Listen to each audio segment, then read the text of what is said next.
जय Jhulelal.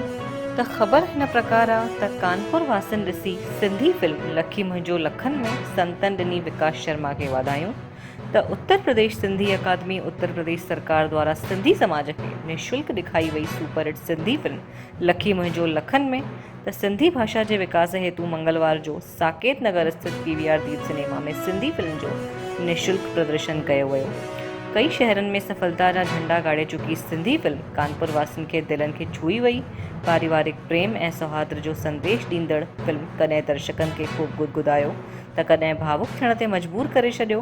Film ॾिसण आयल गणमान्य अतिथियुनि बि कौशलपुरी स्थित प्रेम प्रकाश आश्रम जे संत भोलाराम विशेष रूप सां उपस्थित हुया, जिन्हनि पंहिंजे शिष्यनि सां गॾु वेही करे फिल्म जो आनंद वरितो।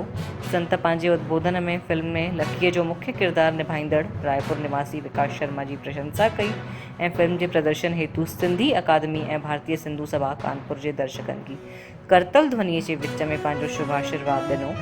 त हिन दौरान लालू गंगवानी जी सांसद श्री सत्यदेव पचौरी जन, श्री महेश त्रिवेदी जी विधायक, श्रीमती प्रमिला पांडे महापौर, श्री सलील बिश्नोई विधायक मुख्य रूप सां उपस्थित हुया। इहो सिंधी ॿोली खे ई अॻिते वधाइण जो आहे। त अॼु इहा पिक्चर भली तव्हां ॾिसी वञो, हिन में जेके मेन लखी मुंहिंजो लखन में जेके आहिनि असांजे रायपुर जा ब्राह्मण समाज जी पंडित विकास हिन में रोल कयो आहे। ॾिसो, असां पंहिंजे जीवन जे अंदरि इहा ॻाल्हि ज़रूरु खणी हलूं कि पंहिंजी सिंधी ॿोलीअ खे थोरो सो अॻिते वधायूं।